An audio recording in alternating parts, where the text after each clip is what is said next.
Hello and welcome once again to IWC Radio, episode 89? Yes. 89. 89. Big old It's a milestone, 89. the big 8-9. Yeah. Yeah, and because of this special occasion, I have taken the reins to open this show. Yeah. No intro, just me, Yeah. and a little bit of Smoot. Totally not because the site is still under construction and the intro that we play each week that we both hate isn't working this week, so... And we didn't want to draw attention to that. Yeah. So we're doing it this way instead. Yeah. I prefer the other guy. I don't know, I quite like me. I've got to now transition back to the other guy because he didn't want to open the show, and I don't have any talking points in front of me. Yeah, Beans. No, I didn't mean that guy. I meant the intro guy. Oh, right. Oh. Beans. Beans, I couldn't get God, even Beans is better than him. Yeah, Do you know what? I'm so mixed emotions now. I don't even know how to start. Beans can get... I was like, at first thinking, "Oh, it's really nice, Will," and then he buried me, and I was like, "Hmm." And then Chux kind of came out back and like kind of turned partially face again on that. I was a bit. Yeah, Beans actually knows our names. So. Yeah. What did you say, Jeff? I know your names. I know all of your names. We've got Smoot over here. Yeah. And Will to my right. Hello. I imagine he's to my right anyway. And Beans is right across from me, like the rival that he is. Yeah. So I can stare right into his eyes the whole time. Stop looking at Right me. across from the table that we're... Don't look at me. Right across That we're totally this sitting round table that we're all sat at. Yeah. This week has been a crazy week of wrestling news. Yeah, well, I think you'll all agree. Yeah. Why, what happened? I'll agree, but first, if you're watching on the YouTubes right now, we're gonna do something crazy here. I am currently playing Marvel Puzzle Quest because there's like an event that's like a timed sort of thing while we're doing the show. So since we're on YouTube, let's see if this works here. Hold on. There we go. On the stream, in the upper left is us, and in the bottom right is the game that I'm currently playing that will be streaming throughout the show here. So, kind of multitasking things this week as well. So, Amazing. yeah, amazing. That is amazing. Yeah. Look how professional it looks. So professional. It's so professional that you're playing games during the... I mean, it's incredible. Yeah. I'm still in shock and awe. And I say that because I mean my stream hasn't updated and I still can't see it yet. Oh, now it's happened. Yeah, there. Oh, I like how you've given us arrows to what's what. Yeah. So Why are we the smaller box? Yeah, exactly. I can't, like... Well, I could actually put it... Hold on. I'll give you the priority here. Hold on. How do you completely remove the Marvel Puzzle Quest bit? Yeah, there you go. Anyway, just because there will be hopefully some people listening to this on audio only. Let's not focus too much on the on Marvel visuals. Puzzle Quest. What do you want to talk about first? Because I'm kind of obsessed this week with NXT's Takeover. Most definitely. The show It's a that hell of a I show. didn't watch. Okay. Can I just like cut in here a little bit because I really need to shout at Smoot. Yeah, go ahead. Because I know for a fact that no matter what come rain, sun, thunder, and tornado, Smoot will be watching fucking TNA. Yep. And yet possibly one of the greatest things that you could watch possibly at this very moment in time, and especially this Wednesday just gone, was an NXT special. Yep. Which I know you won't have watched. Right. What the hell? Well, NXT is the exhibition brand of WWE. So, if you want me to care about it, put it like on Raw or SmackDown or a program that actually gets some mainstream. All on traction. Destination America. Yeah, I know. I mean, TNA's indie, and they need all the help they can get at this point. No! No! They've had all the help they've needed, and they fucked it all up. Again, you're not wrong. You're The totally help they right. read right now is from the likes of Dignitas. I think NXT's gone beyond being development now. I think it's its own. It's bloody better than the bloody product. It is. Again. To the point where I don't want people to get called up because they're only going to ruin them. Yeah. Yeah. Again, that's the reason not why wrong. everyone was crying. You are not wrong. No, you are. Why are you not watching NXT? Your argument makes no sense. I never said it made any sense. It's just how it is. You never said it made sense. I agree. I'm Heavy sorry. sigh. I can't believe it. I don't. Right. I'm going to put it this way to you, Smoot. Yeah, go ahead. Do you respect a certain person called William Regal? Yes. This man was in tears on Wednesday night. Tears on live television. I can believe it. And he's a man. And he Such is a a man. man. He is a man's Such man. a man. He is a man's man. Did I hear a whistle then? Just in your head. Oh, Yeah, sorry. you're just hearing the voices in your head. I don't know why I actually looked over my shoulder when I Oh god, I've just got images of him standing up from behind that bush in the video. Anyway, I'm sorry, Chuck. Val Venus did a similar thing. He did actually, yeah. There's a tag team. Yeah. Along with shots of, was it a flower blooming and a train going into a tunnel? The champagne bottle cork going. Yeah. Oh, we need more gimmicks like that. Oh, wow. Wrestling used to be so good. Yet so bad at the same time. Oh, dear. Sorry, Chucks, I rudely interrupted. If I don't know if you wish to continue. No, well, I kind of wanted to bring everyone else into the conversation, at least everyone else who watched the show. We didn't do any predictions, so we can't exactly run down, but is there anything that kind of jumps out at you as a talking point? The fact that they didn't call it an Iron Woman match. Yeah, so this actually was kind of controversial. I'm not totally sure why. Why do you think, Smoot, that it should have been an Iron Woman match? It gives them respect, rather than just calling it an Iron Man match.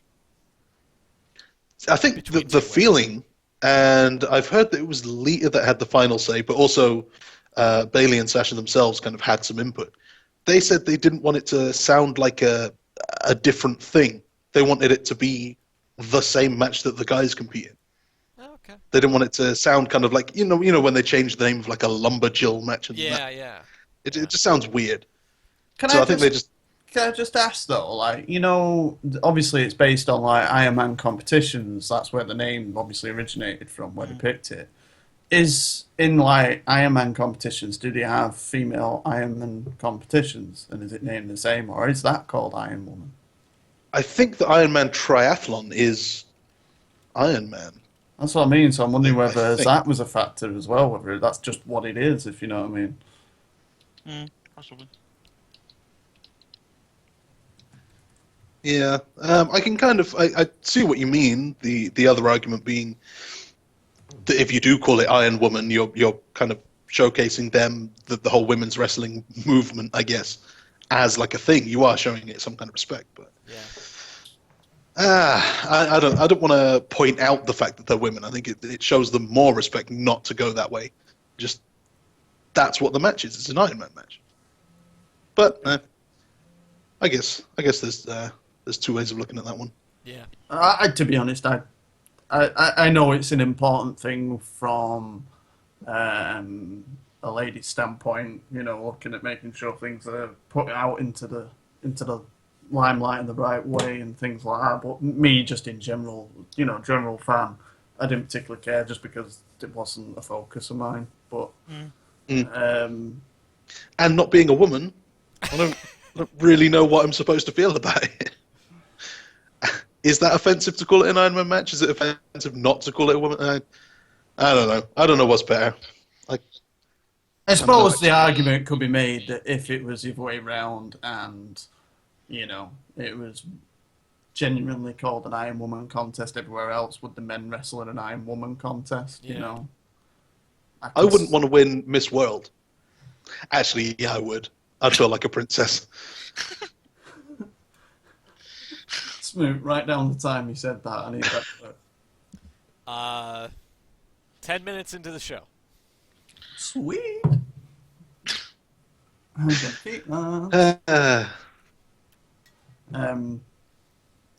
So yeah, that was the thing. Sorry, my computer's just completely froze now, which is giving me nightmares. Yeah, I don't know what else is there really to talk about apart from that match. I mean, there was other good things, but it just. How about the tag team Dusty Rhodes Memorial Championship Tournament? That was better than I thought it'd be. Yeah. I've heard a lot of people said that the booking was wrong, where they gave it to the wrong team. That's arguable. I can see why. What? Everyone felt that Rhino I think, and Rhino and the Rhino and Corbin should have lost to, the world's greatest tag team. Oh right, the guys that look like they should be American Gladiators. Yeah, they are awesome. They are, and they're an actual team. I find it kind of weird that the guys in the final were both teams that hadn't been teams before this tournament started. It felt a bit kind of weird that two makeshift teams made it all the way. Felt like there should be an actual tag team in there, even if it's the Ascension. It feels like that would have made more sense, for the divisions. Yeah, but I think it was one of them where you knew that the focus was going to be that they wanted the women's championship match to be the main event, so they just needed to do something where they were going to get the main guys in on the. I don't want to say that they used a gimmick of Dusty Rhodes or anything like that in a negative sense, but I think they just wanted to put as much main event talent in it. And then if you look at those teams, I mean, I can understand definitely the Rhino and the Corbin side of it, but you're not going to eliminate a team like Joe and Finn Balor unless you're building up to a program for the main championship on that, if you know what I mean. I think they are. I think they are anyway. They won it, but it does look like that's the way they're going. And similarly, I don't know if Rhino and Corbin may be going back into a singles thing. Wouldn't surprise me. I didn't mind it. I thought the one thing that I find that's weird with it all is NXT's become, it's like so self-aware of what it is in a way that it's kind of confusing to people that aren't in the know of the business. Because, like, you had Bayley who made her entrance and she did the 4 Horsewomen sign at ringside, which obviously, because of the video before, included Sasha, so it was a bit strange. And, it was kind of like this on-off switch where they would look at each other as if you could tell that they were looking at each other, and I know it was based around respect, the whole event kind of thing, but there was that friendship element that you could see, and then next minute it was really like they flipped a switch and they went back into the wrestling characters. And then, similarly, with the Dusty Rhodes thing, you had Cody Rhodes present the trophy at the end, where he gave a speech about his dad and things, and even though, again, it's something that we all understand, if you're a mainstream person and you're watching Raw, and you decide to watch this, you see on Raw that he's a character that is, don't call me Cody Rhodes is dead and all this kind of thing. And then on NXT... Yeah, they still do that. They still call him, like, Cody Rhodes, and he's like, he became Stardust. Yeah, but then you got him on NXT come out and he was just himself and just did an emotional speech. And I understand completely why they did it, but it also, I'm just thinking from that very casual fan or a child that's a fan, how does this really come across as confusing to them? No, I don't think it something tells me it doesn't. I mean, I'm not particularly bothered, but it was something that intrigued me where I thought there's quite a lot where, you're seeing straight through the outline of what the show is supposed to be and you're reading into it, if you know what I mean. The only time that I had a real issue with that, and even then, was at the end of the main event when Sasha suddenly, as soon as the bell rang, switched back into a semi-babyface role, seemed to kind of stop being... I mean, she was a great heel during that whole match. She played a really, really strong heel character. Yeah. And then as soon as she lost, it was, all tears and hugs and, sad goodbyes. She didn't really keep that up. I think it would have made more sense if she was angry, kind of pissed off that she lost so close at the end there. But no, instead she was crying and getting flowers and all the rest of it. How did you like the fan interaction with that child? Izzy, that was awesome. It really was. I mean, that is incredibly well done. If you think about what's involved there, I mean, Sasha was able, like we were saying, at the start of the match, there was a moment even where they was like smiling at each other, and it was almost like they were both looking at each other, going, "We're in the main event," kind of thing, and it was, you could see a genuine kind of connection there. And then they started like milking it a bit at the beginning, and I thought, because it's Iron Man match, you think they went for a minute without doing anything. Yeah, and it was like, oh no, they're not gonna. You were thinking it got off to a really bad start. I think where it was like you said, the minute nothing happened, and you were just like, I could understand it if this was an hour, but with it being 30 minutes, you went that. You didn't go much short of that in the last match at Brooklyn, so I wouldn't be wasting so much time. But see, I thought that, but actually I looked it up. I think it's only like 18 minutes or something. Yeah, but I mean that's it's like half. Yeah. I thought it was closer to 30, but apparently not. Yeah. But then you went from having that moment to all of a sudden switching into the character where they did like the hug thing where Sasha like turned in the match straight away. Then that was good. Take a look on the stream here. Oh yeah. So this is Izzy.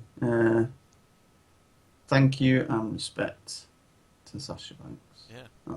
So do you know what actually happened, Smoot, in the match? If I had to guess, there's some sort of interaction with Sasha and her, where I'm guessing it was kind of off camera initially. Basically, God what damn happened. Kevin Dunn. Sorry, Chux. I don't know if you want to explain it. Sorry. God damn you, Kevin Well, Dunn. Sasha was beating Bayley up a lot on the floor, right by where Izzy was. She was kind of in the corner of ringside and the ramp. Right in that sweet spot. That's where I want to sit. So she was right there next to like the ring steps. So Sasha was running Bayley into the steps and doing all the stuff on the outside. And then at some point, like it looked like she was shouting at Izzy's family or something. And later on, I find out that she ripped the headband off of Izzy's head and threw it into the audience on the other side. Wow. Just like such a dick thing to do. It's amazing. Why do we not have heels like that on the main show? What she did was she chucked Bayley into the LED screen at the front. Yeah. And they made it all like go fuzzy, so it looked like she made so much of an impact it destroyed the electronics kind of thing. Yeah. Which is not how electronics work. But no. But it did look cool. But then, while they were focusing on Bayley not being able to get in for the 10 count, that was when Sasha went back and she took the headband off Izzy and then put it on her head and started prancing round the ring. Oh, in the ring, sorry, whilst the referee was doing the 10 count. Yeah. So you were like, crap, she just took that. And then they put the camera on Izzy, who was in absolute tears, like hugging her dad. And it was just like, whoa. And like you said, and then she launched it. And it was just like, oh my God, if someone had done that to a Cena kid on Raw, like, it was just like, that is But mental. I don't think it would have worked the same with Cena, because no one likes Cena. Yeah. The kids do, but so much of the audience, like, on this show, it was kind of split. Everyone liked Sasha because she's so great. But when she did that, she's a boss. And all the other stuff, I think people really wanted to believe it. People are so much more willing to take what is given in NXT. Like, the main example of that is when someone like Hideo Itami is signed, everyone takes to the new name. Even though he was Kenta for so long and everyone knew him as Kenta and respected him as that, they give him a new name and they're fine. There's no chance of like Husky Harris. They don't try and do the smart chants. And when they do, there's even more fans on the other side chanting back. Someone did start a Kenta chant. Everyone booed and then started chanting, "Let's go Hideo." It's amazing. People are so much more willing willing on this show with Asuka. Yeah. exactly the same everyone thing. was chanting Asuka because, again, they're just willing to take it. People are much more invested and they want to see this thing succeed. And that's why I think someone like Bayley, ultimate babyface, people are happy to get behind it rather than being kind of critical and wanting more. They just, they're totally behind it. I heard after the match that Sasha like fist bumped Izzy. Yeah. And gave her the flowers. Yeah, which I think was pretty cool. Yeah, exactly, after the show. Yeah, that's the way it should be done. But for the TV stuff, it was totally the right thing to do. But I just found it amazing how they could... I just find it amazing how they could go from such one extreme to the other and then be able to go back. Do you know what I mean? Like, you've got this where they started off and, you know, like I said, Sasha got a good reaction from the crowd as well. She played the friend at the beginning kind of thing, and you thought, this doesn't really feel like there's a... You know, you're wondering how it was going to work with the dynamic after the way they ended the Brooklyn match with all of them in the ring. And then quickly Sasha went into the heavy heel, and then she did that. And then at the end, it was pulled back to... You know, it was all... I know it was the name of the event, and it's a sad pun, but it is respect, and it is... People do respect what is being done. I just think it's really well done how you can get that kind of reaction and the way that they want that reaction. Do you know what I mean? They pulled off what they needed and when they wanted to do it. Is it kind of like, I don't know what the word would be, but just really baffling how WWE can put on like such a great show like that and not reflect it on the main TV broadcast like Raw and SmackDown? It is, but I think that they're both, going back to what Bean said before, I think that they are both aimed at different fans. Definitely. Yeah. WWE's aimed at your Raw and SmackDown's aimed at your casual fan. NXT's aimed at you, the likes of us, people who think they know what they're talking about. Yeah. I think there is some of that, but also it's a kind of a whole philosophy of what each show is trying to do. They both have like PG restrictions, and I'm sure NXT to some extent is trying to please advertisers, not to the same degree, but they want to be like PR friendly. Right. But you've only got 1 hour of TV to fill. So you don't have to do all this bullshit filler. You don't have all of that extra time to do 20-minute Rollins promos full of like the WWE buzzwords. Yeah. You know, it just doesn't hit you as hard because there's not so much crap to get through. So many segments with guys that have been around for 10 years or more. Like, you know, Raw will be on, and then occasionally I'll run into like a Big Show segment, and I'm like, oh god, here we go again. And then it'll be Cena, and then it'll be Orton, and then it'll be Kane. It's like all of this stuff just feels like a chore to get through. With NXT, everyone's relatively new, or at least if they're people that I've seen before, they're people that I've seen before kind of in a new role. So I'm kind of interested to see what they're doing. They're only going to be on the show for a year or two anyway before getting called up.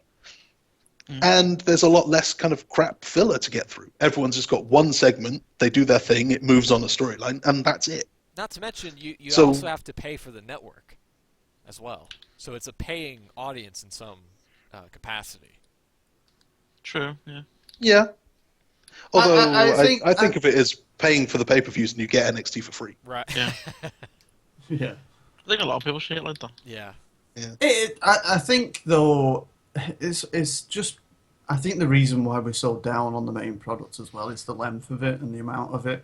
And if you all of a sudden manage to take Raw from the 3-hour show down to 2 hour, you would notice a massive difference, and not a lot actually different would happen. I think NXT now, sorry to cut you off. No. I think it's got to the stage where you can't compare it. You can't say it's better than the main product. It's two completely different products. Yeah. See, I don't know that it is. I think if you were to give NXT 3 hours and not increase the roster by all that much, you would run into the same problems that Raw does. Yeah, you would, I do as well. That's what I mean. If you take Raw, if you condensed Raw, the weekly show, into an hour now, it would probably just be as popular as NXT. Because maybe it depends on the talent that they use. Yeah. I mean, if it becomes a 1 hour John Cena show, then it wouldn't. Yeah, exactly. But if it was done in the same way that NXT is done, it would be fine. I mean, we're moaning about things, and it's not because of in-ring product.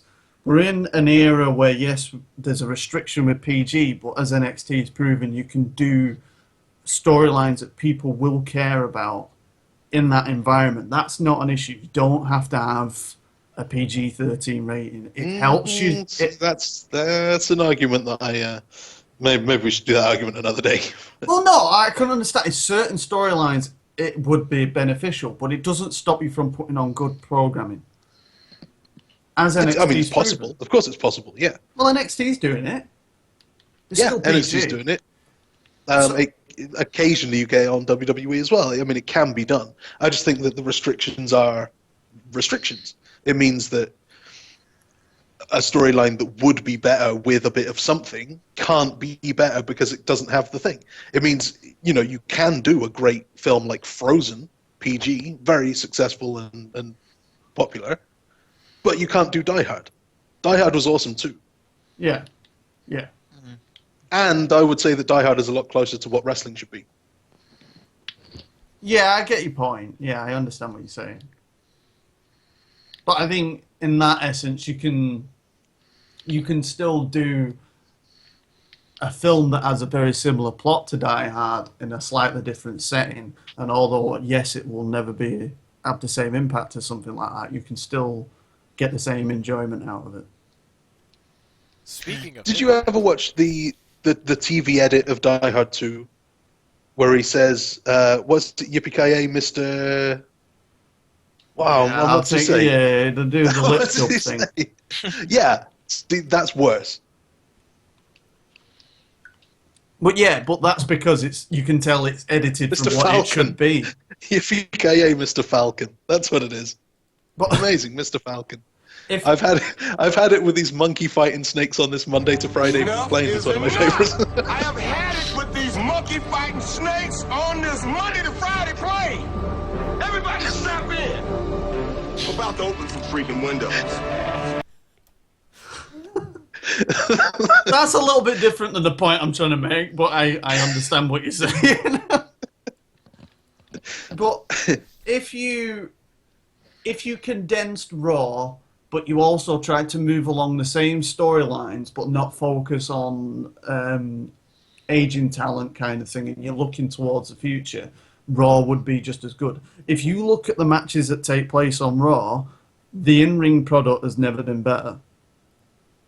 I think it's fair to say that. I think, in general, the talent on the roster now is about as good as it's ever been. Yeah. I think so. Like, if you look at the mid-carders we've got now, the completely nothing guys, they're all really good. Yeah. So, I do agree. So, you how do I word it? It's just one of those where Raw is so long, it's every week, and you've got SmackDown as well, and you have just got this maze of doing the same thing, and it's meeting corporate demand, commercialization. Yeah. It's just, and it grinds you down because you don't feel that you're watching something. I feel like I'm watching a 3-hour advert for something else half the time. And it's frustrating, and NXT is definitely going to be that breath of fresh air because, like Will said, it's aimed at a different market. It is aimed at us. And that was what I was saying about how if I was a kid, would I be confused by seeing someone like Cody Rhodes being in the ring when I've just watched Raw last week and he was Stardust and he didn't want to be referred to as Cody yet. He's clearly Cody here kind of thing. But us, we know that that's not an issue and that doesn't affect our enjoyment and we appreciate it. Have you noticed they don't promo NXT on Raw?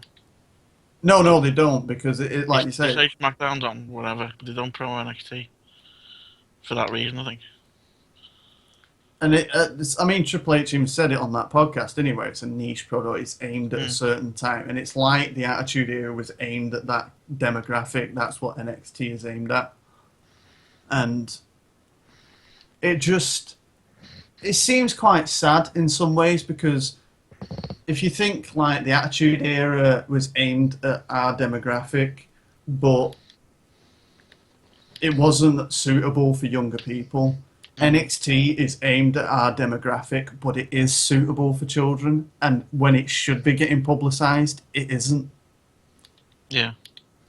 I can understand why WWE in a PG-rated thing would never look at Attitude Era stuff, never focus on doing anything like that, because it is not suitable for people to watch. NXT is perfectly suitable for children. There is nothing. And yet they did watch it. More kids watch during the Attitude Era than do now. Exactly, yeah. And it's not really surprising that kids want to watch things that they're not supposed to watch. Yeah. I think if they were more focused on ratings and appeal to as many people as possible, they would go TV 13, 14, whatever the rating is. Yeah. And that would actually be better for them. But that's exactly what we're saying about how TVG. It's the corporate demand, it's the sponsorship. That is what is driving this company. And you can understand it. To its detriment, though. Look at what they're doing now. They're losing ratings all the time. Yeah. And I don't know that necessarily going away from the PG thing is going to help that much, but it might. Things were better when they didn't have to do that. But we all know that it's kind of peaks and troughs, and we've talked about it so many times, but wrestling will go in peaks and troughs. And ebbs and flows. Ebbs and flows. Ebbs and flows. Yep. We're in a massive trough now, though. Well, we are. And they need to do something to peak it back up again. But doing the same thing isn't gonna do it. How low does that rating have to go before you do get a resurgence of, not saying Attitude Era, but edgier products that's not aimed specific? When TNA starts beating them in the ratings. And I said, sorry, Will. I wasn't watching back then, but was it not really bad before the Attitude Era? Yes. In like 95, in ratings wise, pretty bad. Yeah, and the product was pretty poor too. But it's the same kind of thing. And it's the same kind of thing where it's not necessarily the cartoony, over the top PG stuff that we're getting. It's just it doesn't engage you, and there is no hooks in anything anymore. I mean, like whether the Attitude Era was absolutely bonkers, poor at times, and matches didn't go over 3-4 minutes, and you might only have 3 matches that were 3-4 minutes long on a 2-hour Raw, and the rest of it was just promos and crazy backstage stuff, and it was all bizarre. The fact is when it ended, there was normally something that made you need to see the following week. Yeah. There was a hook, and the pay-per-views ended where you had to see Raw. Yeah. Because you had main event talent who were really, really good, really popular, fairly new. I mean, other than Undertaker, I guess. He'd been around a while. But Austin was fairly fresh. Rock was just making his name. Triple H was just becoming Triple H in DX. Kane had just debuted. Imagine that. 20 years ago, nearly. Whereas now, I think one of the things that really makes Raw drag is just how old everyone is. All of the talent is the same as we were watching 10 years ago. There is that, but it's the same format for everything. Same format, 20-minute promo to open every show. Yeah. Usually Seth Rollins, occasionally Paul Heyman if we're lucky. But you're absolutely right. It's the same format. You get something fairly big at the top of the hour. You get the spot in the middle of every match where someone does a torpedo dive and Cole says Raw rolls on, and it's bad. Which is, again, what makes NXT so appealing. Everyone on there is new. And even the guys who aren't new is they'll be like a Tyson Kidd or a Zack Ryder who's never on TV anyway and feels new. Mm.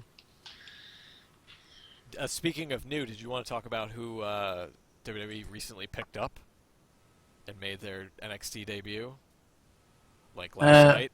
We'll get to that shortly because I'm still griping. All right. He's not finished. I'm sorry. That's all right. This could be a while. I'm sorry. It's just you're completely right. There's the same format to everything. small things. NXT, the commentary is different to Michael I was just Cole. going to say Michael Cole. Yeah, Michael Cole, and it's not a knock against a person who now looks like he's like been stuck in a test tube jar and every bit of fat sucked out of him. Yeah, it looks like he could kick your ass. He could take you now. But now he would kick my ass for saying this. And that would be vintage Michael Cole. It is sponsorship, it is corporate branding, it is stupid buzzwords, it is the obsession with naming everything as if you own it when you don't. I really wish I'd stop branding everything. It is just bizarre. It is just like, oh, we can't have women's wrestling, which is the main chant from NXT. Yeah. We can't have a women's championship. We have to brand them divas. You can't be male wrestlers. You can't be wrestlers. You have to be sports entertainers or superstars. You can't be a fan. You have to be a member of the WWE universe. Yeah. And it is driving me absolutely insane. You can't even mention the pay-per-view now without saying exclusively or only on the WWE Network, even when it's not true. Oh, no. And then you need to also make sure that you mention that it's the award-winning WWE Network. Yeah. Yeah, just like this is the most award-winning podcast, live YouTube show to grace the internet. Yeah. Yeah, sit back down, everyone else, because we are the top of the mountain. We are the internet's most irreverent wrestling podcast. Yeah, look what's going on the stream right now. So that's so irreverent. Blind people shooting lasers at each other. Like when, Stop being so irreverent, Smoot. I can't handle it. It's the same. It's you're saying about how what's the word? Formulaic things are. Yeah. Mm-hmm. It's like every time Neville does that red arrow, someone's got to say it's a thing of beauty. So usually ESPN... JBL has to yell, "It's fun to watch." Yeah, fun to watch. That's the other one. Yeah. And it's going to be on ESPN's like top 10. Coach, get your DVR ready, or Then he makes a British sports reference. Yeah. Yes. Yeah. What was it? Oh, England could have done with Neville against Australia. I was just like, shut up, JBL. Yeah. It's like Japan against South Africa. Yeah. I can just imagine Vince in the bat on the headset going, "That's my guy." Yeah. Good job, pal. Yeah. I don't know what he's saying, but it's good. One that I haven't heard for a while, and I'm really grateful that I haven't, is he's just having fun out there. That was just the worst. That was my least favorite. That was because it was always when someone was being an asshole. It was always like Sheamus kicking a computer or something. He's just having fun out there, like stealing a car. Yeah, it's just a joyride. Yeah, he brought it back. Okay? He borrowed it. Can you remember though when JBL came back to commentary? Everyone was like really, like, delighted that he was back. I'm sorry, I was one of them as well. I was one of them because he always took. He always took a shit on the Miz. It's just completely turned around. He loves the Miz now. Yeah. But yeah, I mean, a couple of things. I wrote an article ages ago, and I've mentioned it many times probably on here, about TNA, and the main downfall for them that really affected me, that made me stop watching TNA, was the production value and everything looking the same. Because they have they used to have a weekly show in the same arena, and then when it came to a pay-per-view, it looked identical, and it was nothing ever changed. Same graphics, same set, everything just felt like it was one monotonous program that was going on and on and on. And I mean, that's even before the content, and it winds me up. And now I'm reaching that point with WWE where I'm getting absolutely fed up of looking at this stage where it's exactly the same. Yeah. On Raw, on SmackDown, on pay-per-views, on network specials. It is driving me nuts where they do not do anything. And it was always... The only time that you now see a set or a stage that's had a bit of effort put into it is WrestleMania. And that isn't good enough. But NXT, actually, as well. Well, NXT to an extent, yeah.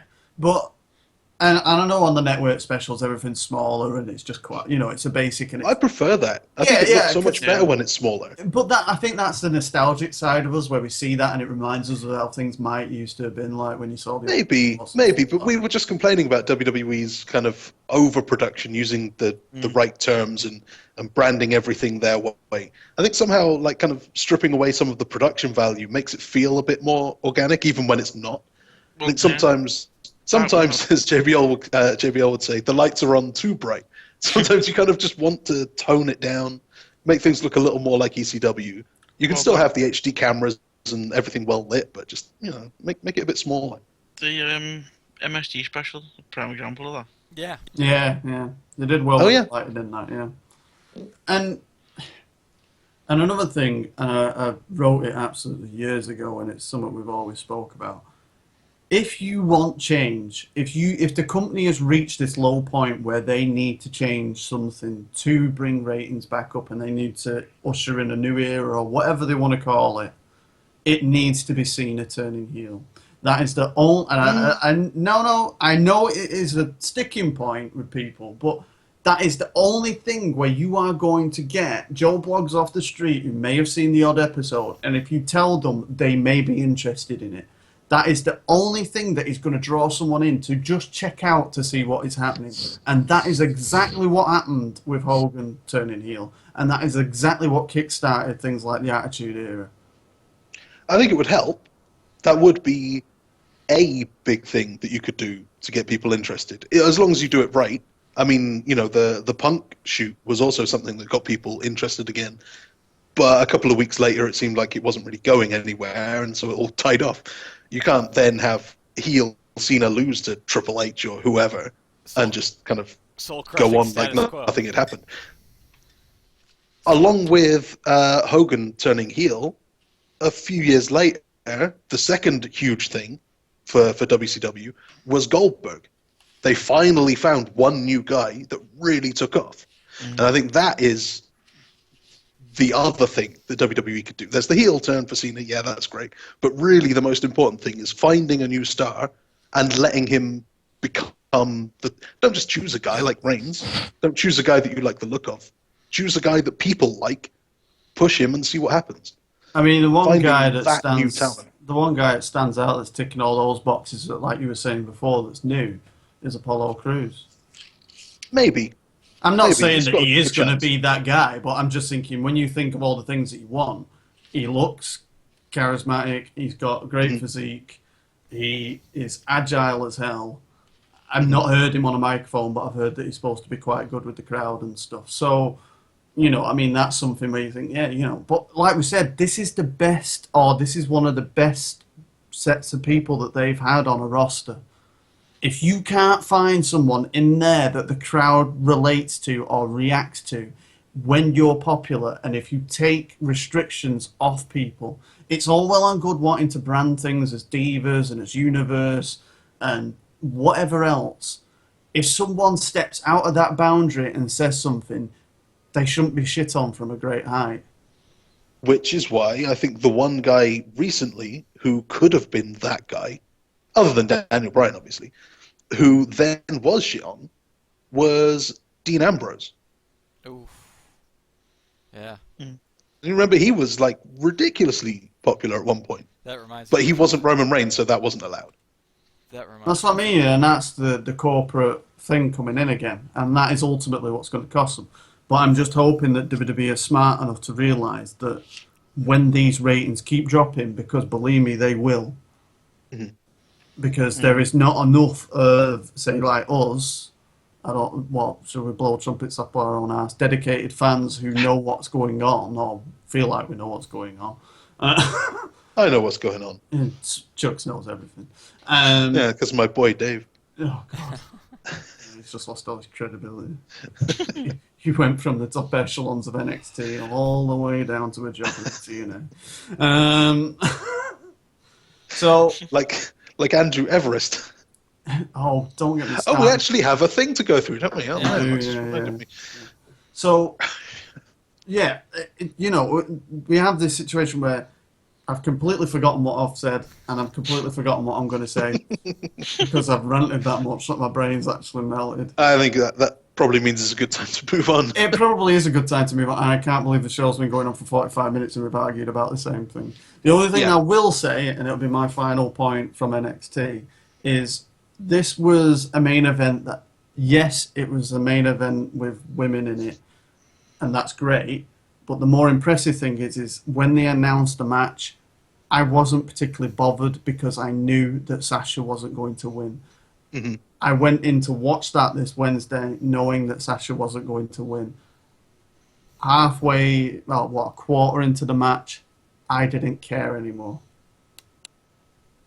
That's powerful, I think, from them. I want to point out on the stream right now with the Chux's point about Dean Ambrose. My stream's not caught up yet, so... Give it a second. So, Dean Ambrose has a hooded vest and a kendo stick. And a really happy face. And a really happy face. And it's highly detailed. Yeah. Okay. And he looks like he's got rickets or something. What is wrong with his legs? He's just on the fringe of lunacy. Yeah. Which is another stupid thing. What a lunatic fringe. Yeah, again, that's another one of those branding things. Yeah. Look on the bottom right there, CM Punk with his own action figure still, as well. In that picture. It just annoys me and like all this, and it's like we're saying, they've got a really good roster. Yeah. We know that they're capable of doing great things. They're very entertaining in the right environment, and it wouldn't take a huge amount for WWE to do to please us. I know that sounds selfish, but at the end of the day, that's what it's about. At the end of the day, it's about being selfish? It's about pleasing us. Oh, okay. Dedicated fans. Just making sure. I know that we're not the majority in this, and I know that we're going to stick around and watch it no matter what. Yeah. And, that to an extent, that's not fair because WWE use that knowing that we're going to be around constantly watching it and we will watch it. They'll take advantage of that and they can put out stuff to start aiming the, they'll say it's fun for the whole family, which is great, but then when you start affecting the real product and the actual thing and start affecting the quality of the product because of sponsorship, because of trying to contain or own things that you shouldn't really just own and just accept what they are. I mean, someone shouldn't come out and mention the fans and then be told off for using the word fans. Because it's the WWE universe. That's what I mean. It's bonkers. It's stupid. No wonder we haven't got anyone that can walk out into a ring and do a promo like The Rock did, or like Austin did, or like Triple H did in the past, or like CM Punk. Because every single one of them walk out and they don't have a clue or they don't feel confident enough to be able to do it. And it was evidence when Austin was talking to Cesaro backstage before he was doing one of the podcasts and he was giving him suggestions on things to do in a match as a heel, saying, why don't you do this? Why can't you do that? And Cesaro's like, yeah, they won't let me do any of them. Yeah. It's like, you are restricting your talent to the point where it is not fun. And there is no way for anyone to grab a brass ring if you don't give them a little bit of leeway. Exactly. There are so many people with so much talent and charisma. Have you ever watched the Table for Three episodes? Yes. They're really good. Yeah. These people are so much fun, especially New Day, and we can see that they've been given a little bit of freedom, and they do something like bring a trombone out, and it's great. But the sad thing is... They remind me a lot of when Edge and Christian used to do their own comedy. They had a lot of freedom to do their own thing back then. They did things that entertained themselves, and it worked. Now New Day are doing it, and they're getting over it. Why can't more people have that kind of freedom? Exactly. But imagine, the sad thing is if someone took the liberty, someone took the risk, and went out and did something they probably shouldn't, but got such a good reaction, would WWE really get rid of them? That's a good question. They just wouldn't use them anymore. Because Zack Ryder did exactly that. Yeah.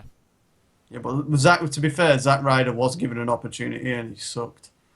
Oh. No, he wasn't. They didn't understand that he was an underdog. Buried. He wasn't. He got over because he was an underdog who lost all the time, and people wanted to see him succeed. But the appeal was that he never did. So he became US champion, and then what are you trying to get behind then? Suddenly he's. I just thought when this. I mean, it's dangerous putting him in a storyline with John Cena anyway, but it just like. Yeah, there was that too. It was just like every time I saw him from that point on, it just felt awful. And there was too much merchandise too. When he came out with the headband and the medallion and the t-shirts and the shades and just everything, that was too much. So I just it's too much restriction. But yeah. Anyway, we should move on. But yeah, I think that was a good, healthy debate. I think we all got things that we needed to off our chest. Same appointment time next week for our therapy. Sure. Yeah, right. Yeah. And the last thing I want to say is that I really hope that ratings keep going down. I know it's football season, and I guess when we hit January, they'll probably start going up.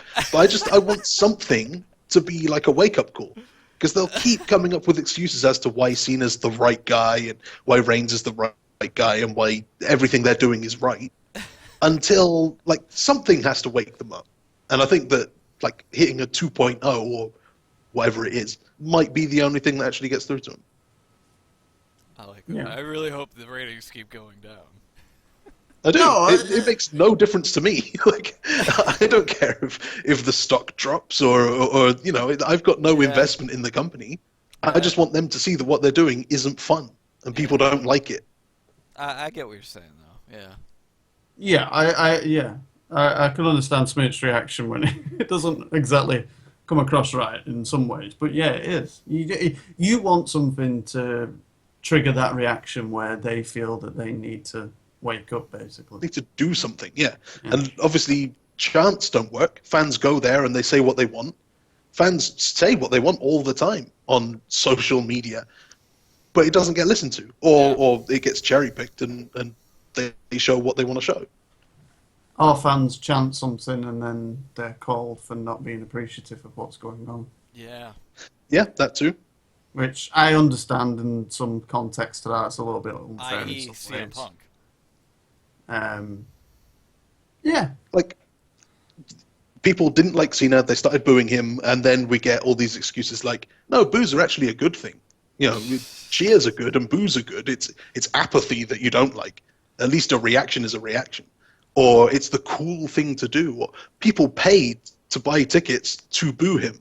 There's all these reasons why people giving him the wrong reaction is actually a great thing. And then people will chant boring, and somehow that's not a problem either. Let's move on. Let's move on. So, yes, moving back to NXT, I suppose. Well, I was going to say, if you want to go to the Bound for Glory results here. It's up to you. We could get to the... I will give the executive decision to yourself. Yeah, sure. Let's do the Bound for Glory stuff here. So I can... Do you have a Bound for Glory theme? Because I bet they didn't have one. No, they did. They just didn't promote it. But was it like my 12-year-old nephew playing something on a piano? Yeah, probably. You have a 12-year-old nephew? I do. Wow. Hang on. No, I'm getting mixed up. Didn't think you were so old. It gets worse than that, pal. I've got a 23-year-old nephew. Wow. I'm old and miserable. Yeah.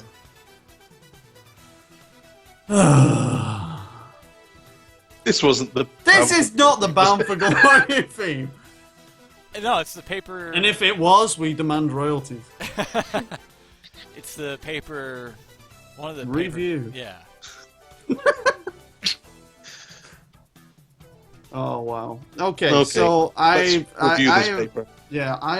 watched like a quarter of this pay-per-view, and I actually did set out with the intentions to watch this fully.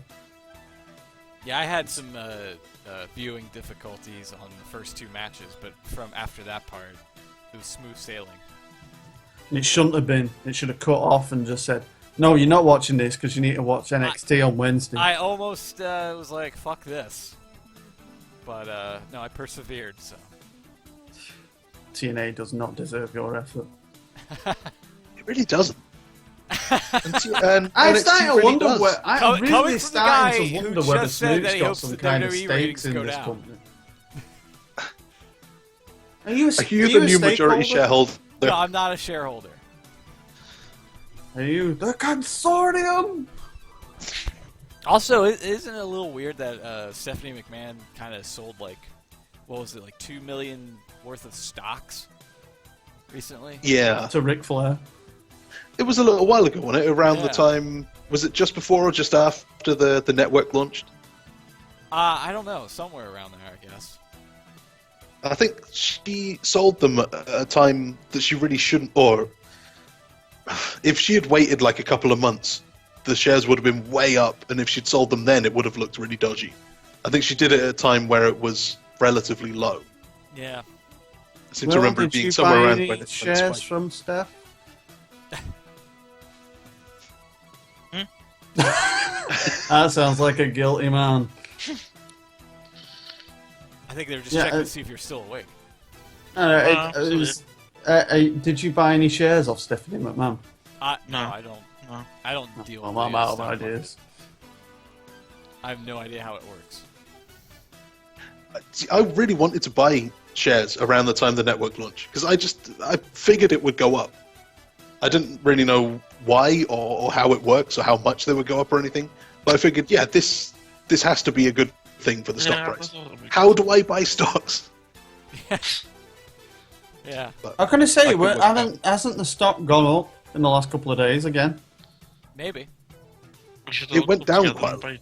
Stock. Yeah, and then demand a meeting with Vince McMahon. And then just play this podcast. Look, we just can't be bothered saying it all again. Just listen to this. Just sit in the office on the button. Just play it. And do you mind if I go and make a cup of tea? But alright, yeah, go on. What was the first match? The X Division match, right? Well, the first match, there was actually a dark match where Sean Schultz defeated John Schuyler. I have no idea who the hell those people are. Neither do I. But that's not a surprise. That is a surprise when Smoot says it. Yeah. I have no idea who the people are on the main card. Never mind, there's that matches. Well, we'll get to that because I'm in the same boat, Will. I can't remember. The only thing that I can remember from last week is Mr. Everest. Yeah. And I must say, I was a little bit disappointed by Mr. Everest. I was like, oh yes, Mr. Everest is coming on. First match, let's have a look at him. Oh.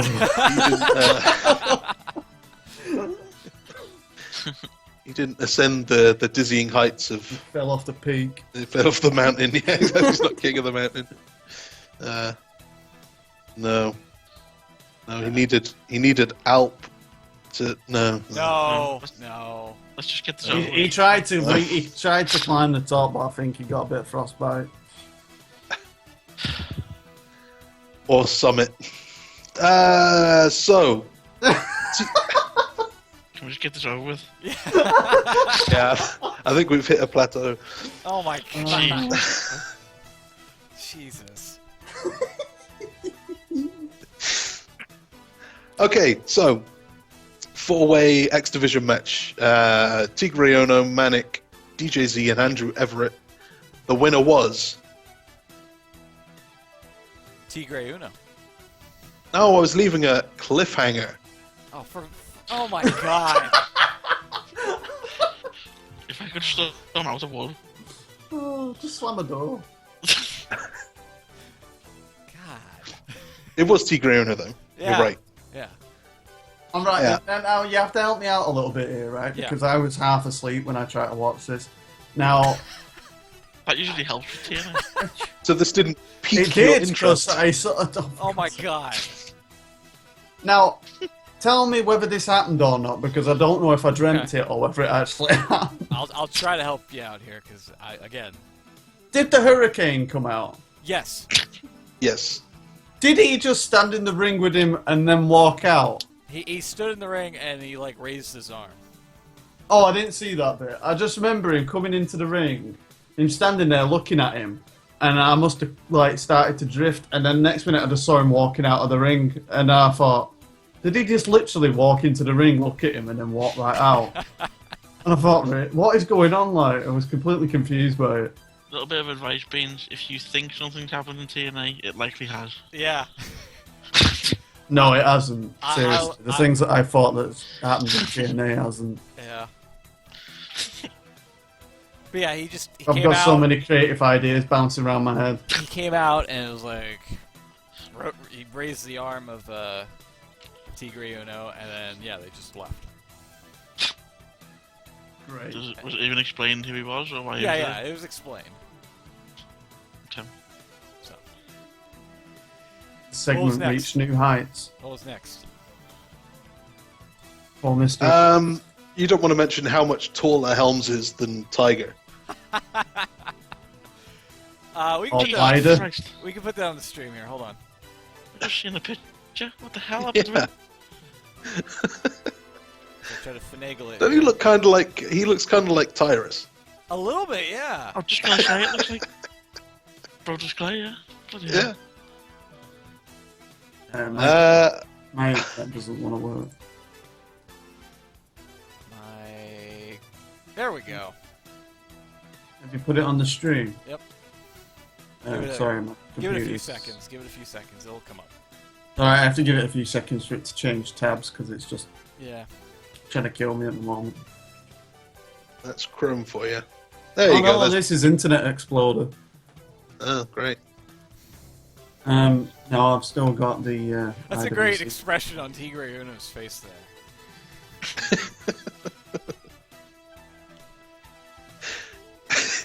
Yeah, you're doing a Booker T. I can't see his expression. It's wearing a mask. Hurricane looks like he's just studying something. Yeah. The colour of that jacket. Why is it every time that you pull one of these like images up, I've got someone going in the pictures? That's what Tigre Uno looks like he's doing. Well, he's got those little teeth attached to his fangs. Mask. Yeah. That's Stardust? Yeah. I was thinking more a cat, but yeah, it could be Stardust. Sounded like Stardust. That jacket might be the Cosmic Key. It's a contrast out on that image because I don't seem to remember it being that bright. Yeah, could be. Anyway, so Smoot, Will, you both went for Tigre, so you get a point there. Yeah. I thought it'd be Andrew Everett. Beans thought it'd be Andrew Everest. So we both lose out. Joke's on you. After all the building up I've done and everything, I'm sure I've gotten a few extra buys for the pay-per-view and everything. Let me down. After all the hype work. Yeah. Bastard. So next up was the Bound for Gold Gauntlet, which I missed. I missed both of these matches. I've heard that the X Division match was really good. Yeah, or it sounded good anyway. The Bound for Gold or whatever was basically like a Royal Rumble. Yeah. So. What was it called? The Bound for Gold. Bound for Gold Gauntlet. Yeah. A TNA Gauntlet is a Royal Rumble with like entrance times. Yeah. Did we even predict this? Because I don't even remember you saying it last week. Yeah, we did. I thought it would be Mahabali Shera. Mahabali Shera, yes. Yeah. That's that guy who kept dancing, isn't it? Who kept dancing the shuffle. Smoot thought it would be Ken Anderson for some reason. Beans, you thought it would be Chris Melendez and his leg. And Will thought it would be Little E. Oh, yeah. Did I really pick the guy with a leg? Yeah, you picked the guy with the leg. Isn't it funny that he's missing a leg, and we still refer to him as the guy with the leg? Yeah, because we mean the prosthetic leg. Yeah. It's like, that's the one thing he's missing, and yet that is like his defining feature, the thing that he doesn't have. I find that kind of weird. I know what you mean. Yeah. We say with the leg, the guy with the leg. He doesn't. Anyway, so it turns out we were all wrong. It was in fact Tyrus. Yeah. Oh my god. Yeah, I fell asleep by this point. I don't remember that. I don't even remember this. Was this the second match? Yeah, yes. And it went 25 minutes. You're telling me I didn't... I don't even remember seeing... I really must have went straight after Hurricane left. I really don't remember anything else. Yeah, on the stream. I'm told there was a lot of Shira shuffling going on. Yeah, on the stream here, this was from the Go Home show of Impact, where James Storm tosses Shira off the top rope, and he goes through 2 chairs. He kind of misses both of them. Yeah. I mean, he nails the one. The one Yeah, that, kind of, yeah. disintegrates in like a zillion pieces.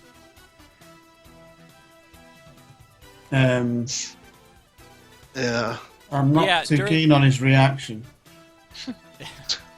During the Bound for Gold gauntlet match, though, he came out and was doing the shuffle and made everybody else somehow do the shuffle with him. Yeah.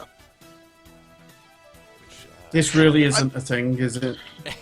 TNA keeps trying to make it a thing. That's right. I've got to ask. I watched, what was it, Slammiversary. Yeah. Now, this would have been a little while ago. Was that June, July, somewhere around then?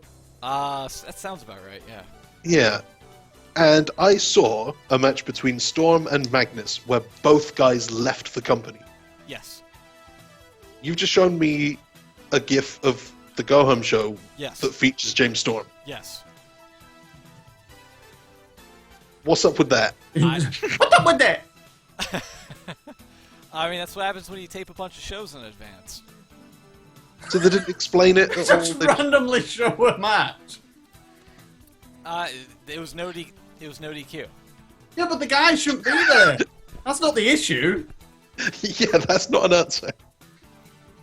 It was mostly focused on the fact that Storm's Revolution stable's been falling apart, and so he wanted to... Of course it is. He's not there. Storyline-wise, that's why he was having a match with Koya or Shira. No, How did he get in the match if he's not you're there? skipping over the part. They taped it in advance. That doesn't make sense. But on the show, Yeah. there was Slammiversary, and they both left. Right? Yes. Then on Wednesday, why is he there? That's because they taped a bunch of shows. No, I Listen. I understand why he was literally on tape. But on the show, how did they explain? They didn't. Because it was like, hey, it's James Storm versus Shira in a no disqualification match. What? Okay, Fuck fine. this I guess. company. Shut it down. I actually kind of prefer that. No. I kind of like their that. idea is I'm just going to pluck a fucking match out of the air that was done God knows how long ago with people that aren't even around. I appreciate the fact that they're just doing it, like acting like it didn't happen. Did you ever hear the story about Dennis Rodman cheating on, who was it? He was with Carmen Electra? Yeah. I'm going to say Hulk Hogan. No, she walked in on him, apparently, allegedly, and they've both said that this is true, so I'm not going to get in trouble. She walked in on him in bed with another girl and said, "What are you doing?" And he was like, "Nothing, not doing anything." There's a girl like I can see. No, I didn't. And that was he just played it straight, which is total bullshit. But Sounds like he went to school of like Shaggy trying to get his way out of things. I just kind of appreciate that TNA had the guy leave, and then they're putting him on TV and acting like it never happened. No, don't appreciate it. Well, it's not right. It bloody well isn't right. It doesn't make any sense. I'm not defending For what it's worth. I'm just saying it's better than trying to come up with some excuse that we all know is just lame. Beans. For what it's worth, you've heard about Bram getting arrested, right? Mm-hmm. Yeah. Yeah. For what it's worth, this past Wednesday had a match between Drew Galloway and Bram, despite Bram being suspended from the company. Yeah, but that's a little bit different. It's because not. he's Oh still... my god. It is not different. I do not try and defend that. What? Oh my god. There is still the potential. Yeah, he's suspended, but he's probably going to be coming back. Probably, yeah. Or if when he does come back, if they decide to get rid of him, they will do something, or a normal company would do something to take him off TV to explain it. Like TNA would have done in the past, like they did with Christian when they took him out and he went back to WWE. Right. That made sense because the guy got took out, and in TNA world, Christian got killed. So, or like when Samoa Joe got kidnapped by the ninjas in the van. Exactly. That made sense. Made perfect sense. So, that's fine. So the Bram argument is no problem. It shouldn't be done because, yes, in real life, the guy has done something he shouldn't have and he's suspended and he's currently in a lot of trouble. Right. But to put a guy that in storyline has left the company to randomly just pop up and be on the screen for no reason and no explanation is absolutely ridiculous. I kind of sort of see what your point is, but what do you mean you sort of see where I'm pointing? I get what you're saying, but at the same time, they tape these shows so far in advance. That's not good enough to a casual fan. They do not know this. I know, yeah. I am watching this. What the hell's that guy doing? It's like, I don't know. Oh, how can I give an example? It's like me just watching Raw next week and all of a sudden Ric Flair's in a match. And he looks a lot younger. Yeah. This was taped 15 years ago. Somehow it's in a WCW and the commentator ring. Keeps going on about evolution. Do you know what I mean? No, I get what you're saying, yeah. It's just like, what? You'd be like, why is this happening? What is going on? So we all lost points there. Yeah. Because we all went wrong. And TNA lost the biggest point. The week before this long bloody since thing. Stopped caring about points. Yeah. And we lost the point a long time ago. I cannot believe. For crying out loud. I had no idea Beans would get this worked up over it. I just can't believe it. I had a good idea that you might. For someone that, I mean, I know that I go on about logic too much, and I know that sometimes you have to, like, suspend it, but fucking hell, TNA. Sorry, my language. It's alright. So that happened. So, that did happen. I didn't even get a fucking point, did I? No. No, none of us did. Yeah. So, third match was the tag title match, where the Wolves managed to retain against the other guys. So, sorry, Will, you predicted the other guys. The rest of us went for the Wolves. And Kurt Hawkins, basically. Yes. The guy looks like a jobber and Kurt Hawkins. Oh, I thought you were going to do the old switcheroo, say the guy who looks like a jobber and Trevor Lee. No. That would have been highly offensive to a highly talented wrestler. One that would have made sense if he was in a match on Impact last week. Yeah. But I bet he wasn't. Unless he was wrestling James Storm. I'm not going to hear the end of this one. No, we're bloody well not. Then we have the King of the Mountain match between Bobby and Bobby. Bobby to Bobby. Did Bobby win? He did. I was so hoping you were going to say no, it was a double disqualification. No, this was one of those matches where you can see what they're going for. They think that they are like Undertaker and Shawn Michaels at WrestleMania. They're going to hit their finishes nice and early, and the announcer's going to say, he's just hit his finish. What can he possibly do now? So immediately think, just like hit it again, I guess. Yeah. Like hit it a second time. Yeah, I've never seen Mike Tyson hit a guy, not win, and think, oh shit, what do I do now?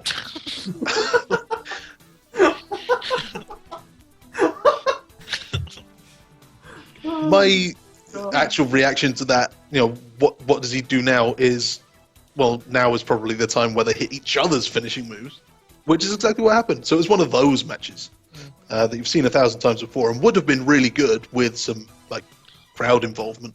Everyone was dead for this one. Yeah. Anyway, Bobby won.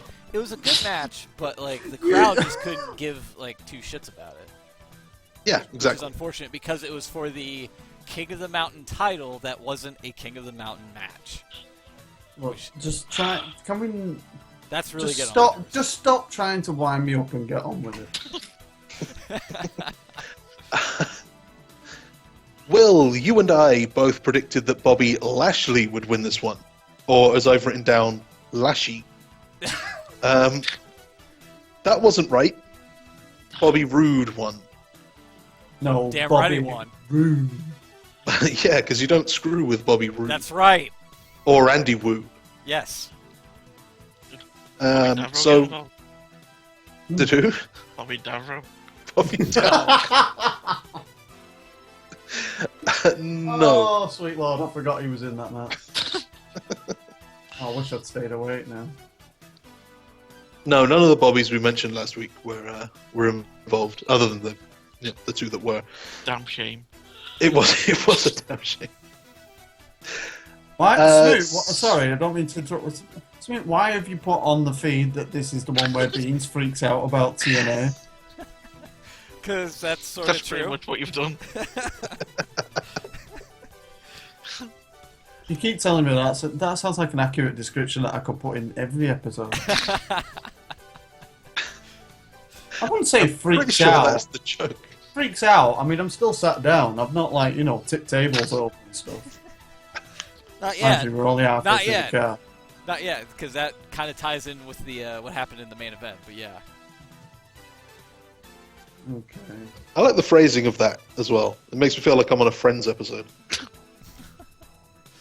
That's what I sort of do on Twitter every week, like the one where so and so happens or whatever.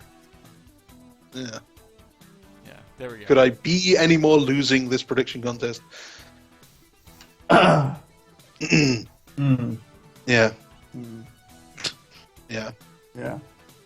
I was on a break from predicting the right results. So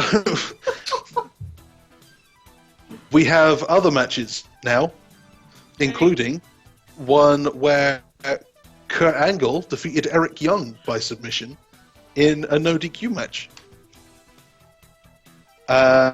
which isn't very interesting because we all saw that coming. So points all round. Yay! Yeah, it was kind of funny at one point during the match because it was taken, like the action was on the outside, and the announcers were trying to be like serious and somber because Angle had already taken like a pile driver.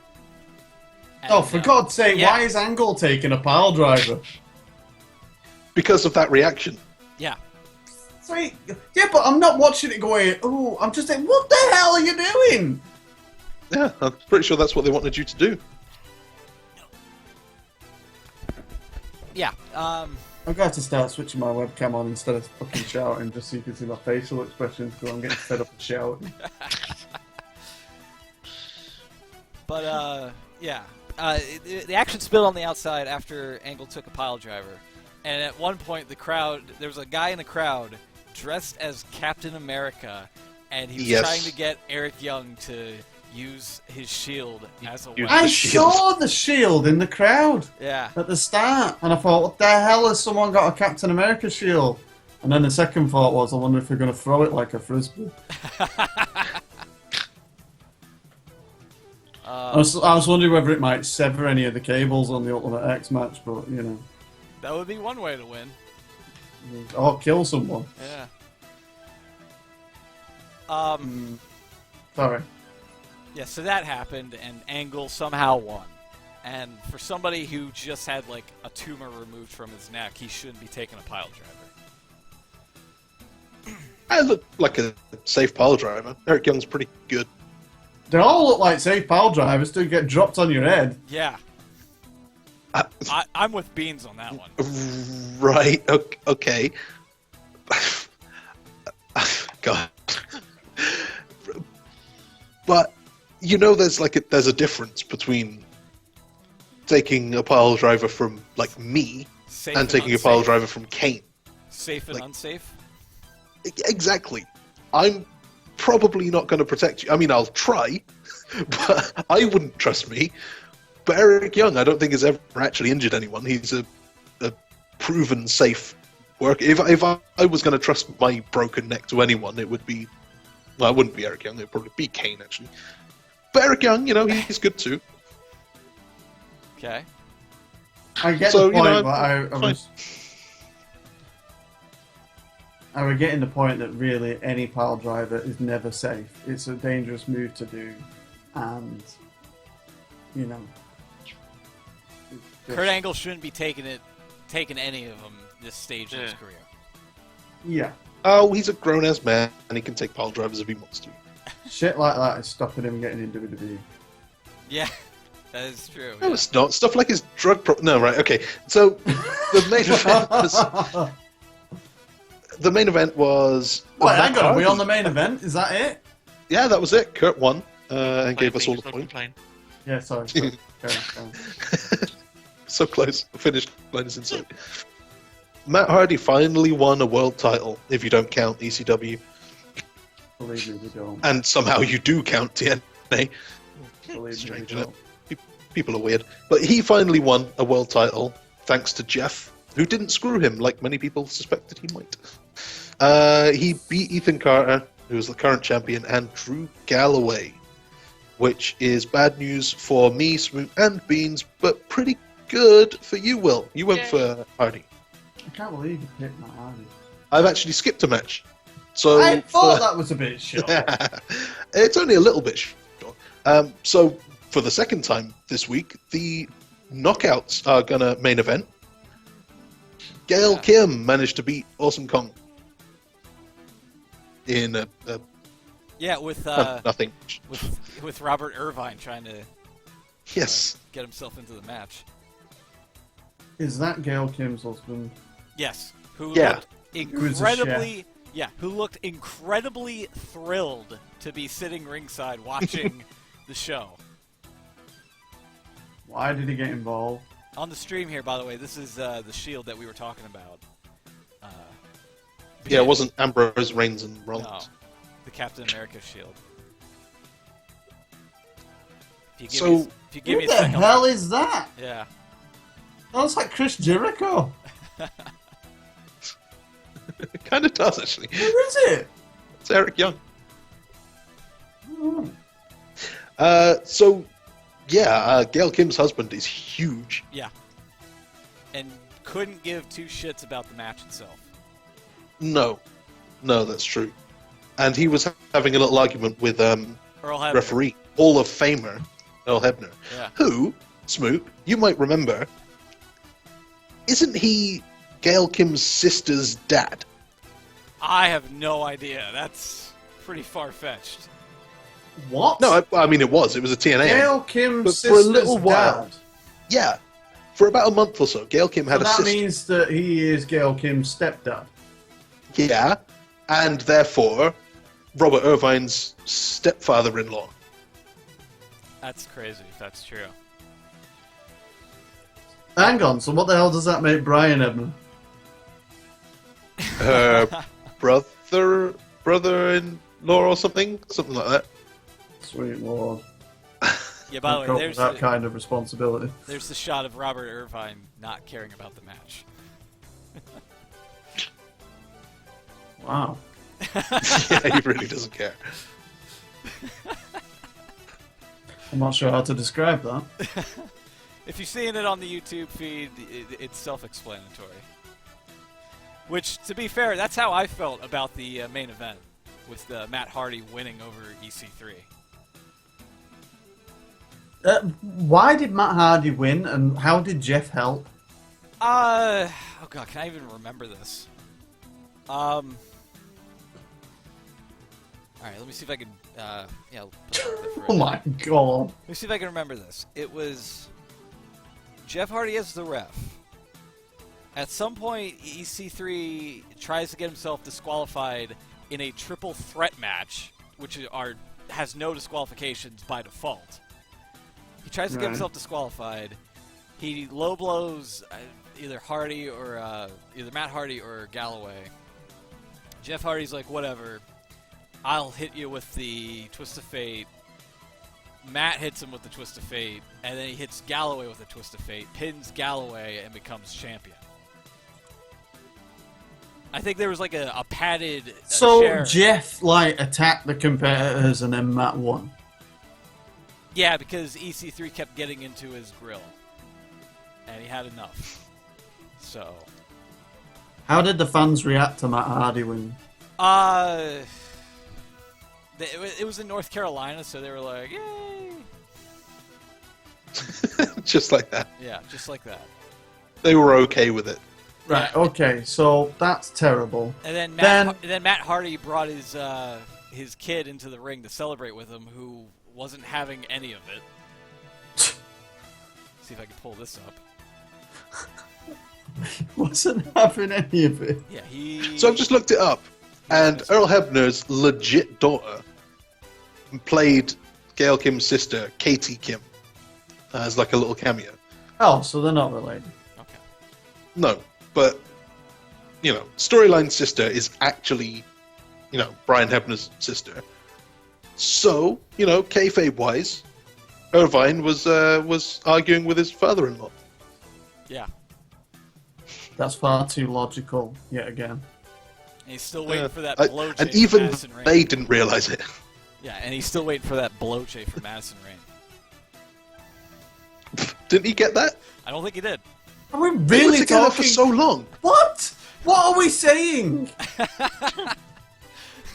That's They were together for months. Let's not have this conversation. That's Matt Hardy's kid on the stream. If that's what you're saying. Oh, great! That's a great transition.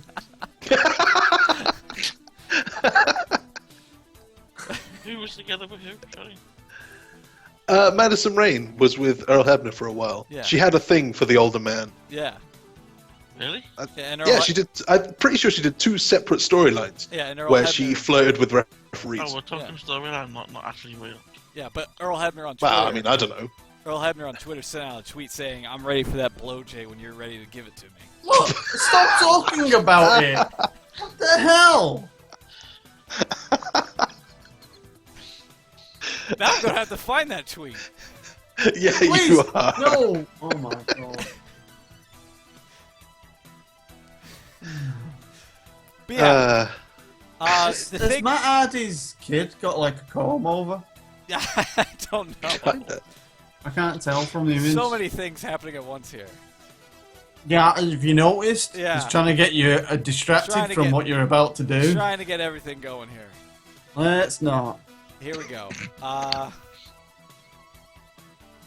So anyway, does someone want to fill me in on what happened the day after Bound for Glory? Hold on. We're still on. We're not there yet. Oh, for God's sake. There's the tweet, Beans. Oh, what a shame, I just get the logo. Give it a sec. I'd rather not. How come my stream is like the last update? Because everyone else seems to get things You're on before I do. Internet Exploder. That's why. Oh my god, he actually said it as well. Yeah.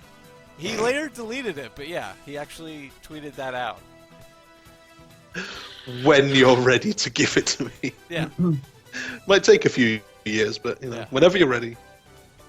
Also, you have some tabs open there. I do. I have a ton of tabs right now because EC3 was not happy with the decision to the ending of BFG, where this took place backstage. Who wasn't happy? C3. Yeah. He was shouting, saying like, Is this still on the show? Sorry. Yeah, this is still on the BFG show. Alright. This is a gift. Yeah, at any point, you can feel free to remove that bloody tweet. I did. There should be a GIF playing here. Alright, okay. Oh, what the hell did he write that on Twitter for? And you wonder why I don't like Brian Hebner.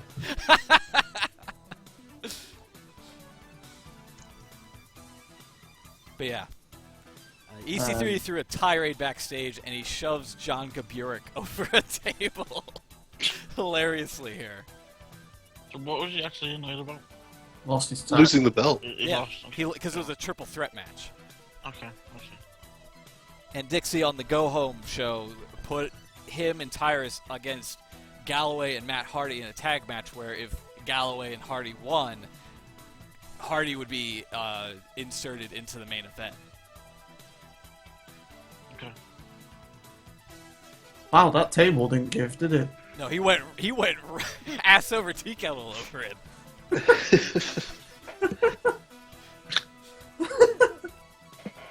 Speaking of which, let's get to the results here. Yeah. Okay, on second thoughts. I am in second place on 3 points, thanks to Wolves, Gale, and Kurt Angle. Some of my favourite people on this roster. In first place is everyone else. You all managed to get 4 out of a possible 7. So congratulations, everyone. Well done. Yay! So what we're really saying in this is Chux is a loser. I came second. That's respectable. Yeah. Now this is where it gets even more ridiculous and complicated. This is not possible. Yeah, it is. Right. Yeah. See, these results just determine the entry order for the Battle Royal, and then that's going to be reverse Battle Royal style. Look, and only 3 of us are going to get into the ring. Do you know how stupid this is? When you actually started saying that, that's how terrible TNA is that I actually bloody believed you then. For a split second in that explanations, I thought, this is legit. What the hell are they doing? 2 days after BFG. How long after BFG? 2 days. 2 days. 2 days. 2 days. Matt Hardy posts a video relinquishing the title because EC3 filed an injunction against him from appearing on television as the world champion. When in fact, TNA taped a bunch of matches and shows ahead of time with Matt not as the champion. So they forgot. So, wait, it gets on what better. grounds does he file an injunction? It gets better because it's vacated.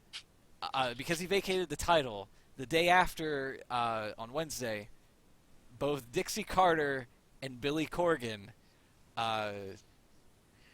made an announcement saying that there would be a world title series featuring like 32 competitors in 4 different group brackets, vying for a shot or vying to win the World Heavyweight Championship of the world in TNA. The 4 groups include like Team UK, Team USA. I forget what the other third one is. There's some women, I think. And yeah, the knockouts. There's actually knockouts competing for the World Heavyweight Championship. What? Yeah. Oh, I don't even think I can cope with this. Yeah. So, this was announced before the show aired. This was announced before this past Wednesday's Impact happened, yes. So how was that referenced on the show as well? They actually made quite a reference to it, because, let me pull this down, let me find...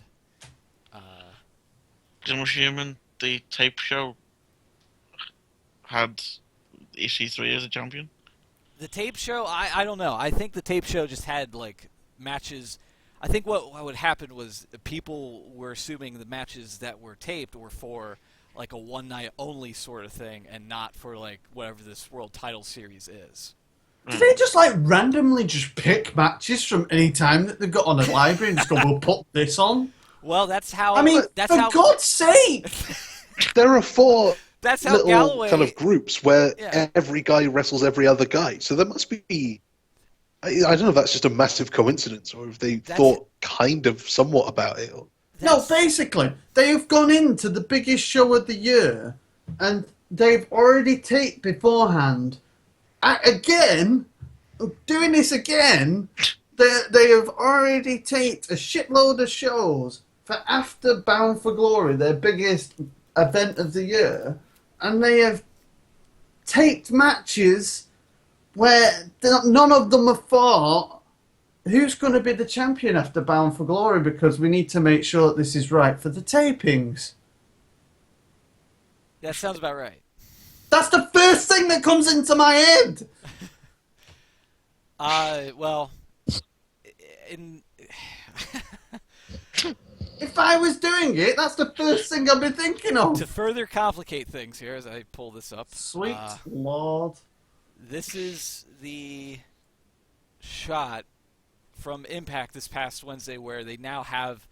Where Hulk Hogan introduces everyone to the show. No, instead of having Josh and Pope be in like the basement of whatever Nashville studio they're broadcasting from, they put him in front of a green screen here, as I show it on the stream. A green screen where this was like after one match, where they show like the wins, draws, and how many matches they've had, and the points they've gotten from the decision of the match. So they've done that since the show was taped, obviously. Yeah. I'm waiting for my stream to update. Yeah. I just put it up on the stream, so it might take a bit. But yeah. No, I was so upbeat thinking about the NXT show I'm talking tonight. Right, so... Drew Galloway won the match, so he got 3 points for it. So, hang on a minute. Right, I'm confused. So, this now is... This is... the Pope and Josh Matthews going through the groups for the vacant championship. Yes. Which they have done a green screen, which looks like something off Blockbusters again, and Yes. they're running through the matches that are taking place from tapings that they have done beforehand. Yes. Mm-hmm. I presume, obviously, then they've had to record this where they've stood in this green screen after Bound for Glory. Yes, for the week, probably. My God. Yeah. Why do they have to take something that is such a simple premise and turn it into the most convoluted pile of crap I have ever seen in my life? I have no I actually idea. quite like the tournament itself. It works just like the World Cup. There's a What's little the group point? stage. Well, the thing What is the point in liking Even the it? points are the same.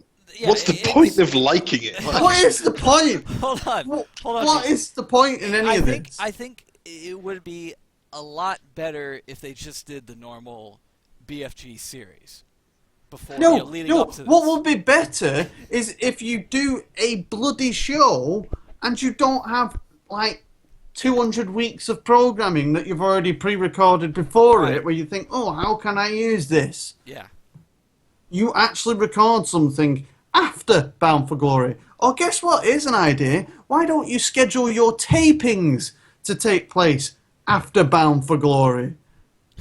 Because they didn't know they'd have any TV. I don't give a flying monkeys if they don't have any TV. They still haven't got any TV coming up, and they've got Josh Matthews stood here pointing at a green screen. I don't know. I get the impression that even TNA's given up now. No, they're trying their hardest to completely fuck everything up. They're trying their hardest to use what they've got and fill time with it. Yeah. And they're doing a surprisingly good job. Yeah. Did I just hear you say good job? Yeah. I mean, it's What? not a job worth doing. Don't get me wrong. It's like... What? What? Beans is about to go off. This is the calm before the storm. Seriously, I'm like gripping the table here. Also, during the Got Graham them all. Galloway match, they cut to, like, during the match itself, they cut to a side-by-side interview between both Bram and Galloway talking about the World Title Series while the match was happening.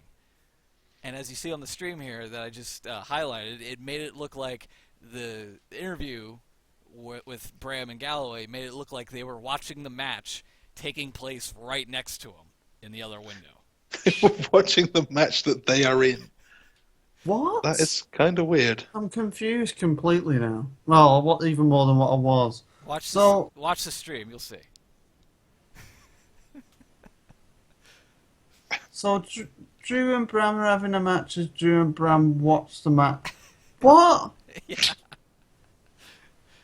Why? Why? I think we broke Beans for the week, everybody. Why? Way to go, TNA. Give yourselves a pat on the back. No, it's just like it's the most. It's like His voice goes up 3 octaves. I just don't know what to say. It's like, I mean, like Chux, you have some pretty crazy TNA ideas, but this is like as if we gave you crack and like threw you into the creative room, and you just did it on purpose to piss everyone off. This is the kind of shit that would come. Why is If I was there? doing it on purpose, why do I need to take crack first? That's a good point. That was just for your entertainment. Because we're going. Possibly. Why? I don't even know what else to say. I don't know why there's a match going on and they're commentating on it. That is literally the smallest thing that you can pick up on about this whole thing. Yeah. There's so much wrong with this company. Guys watching a match that they are in that's. Yeah, but it's supposed to be happening. Did they not perceive it to be live? I think the whole live aspect. What the hell did they say when they're watching themselves? I think they just said, let's throw it to these guys with an interview with JB earlier, recorded or taken place, and then they just played them doing the thing like off air. Since we can't like legally stream it on the stream here, I'll have to show you when we're off the air. But yeah, I'm.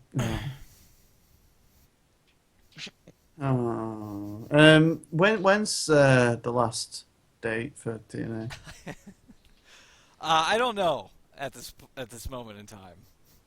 They have like a shit ton of matches they're in the allowed can. to be on TV till the end of the year, but they haven't got any tapings done. Is that right? Correct. They've just announced that the UK shows, the 3 UK shows, are all going to be double tapings. Yeah. Oh God, yeah, I remember seeing that announcement. Yes. Great. So basically, like if TNA managed to get a deal on some wacky channel for 2016, you're going to watch for the entire 2016 as if TNA is in England. Because they're going to record a good 9 months worth of TV and then 6 dates. Yeah. Double tapings for know each night. And That you'll is watch that instead of NXT. And that is the biggest crime of them all. I to see a company My blood pressure at the moment. If I had a GP sat next to me, they would tell me to turn this microphone off straight away. He doesn't have to be a GP to tell you that. There's something. Comments like that are not helping. There's something stunningly unique to see a company be this mismanaged and poorly run that it's practically a once-in-a-lifetime opportunity. Even WCW in its dying days wasn't this bad. And like, I don't know. Dude. Like the wheels are barely on the wagon here. Look, I'm not being funny. We can't talk about the wheels coming off TNA because these wheels have been super glued back on about 50 times. Exactly. Yeah. Even my laptop fan's getting angry. Yeah, I guess you're kind of there's something to that. Yeah. Like TNA really is falling apart piece by piece, whereas WCW had the money and the guaranteed contract and stuff. So at least keep the stars around. Yeah. Even though everything else was going wrong, there was still something there. Yeah.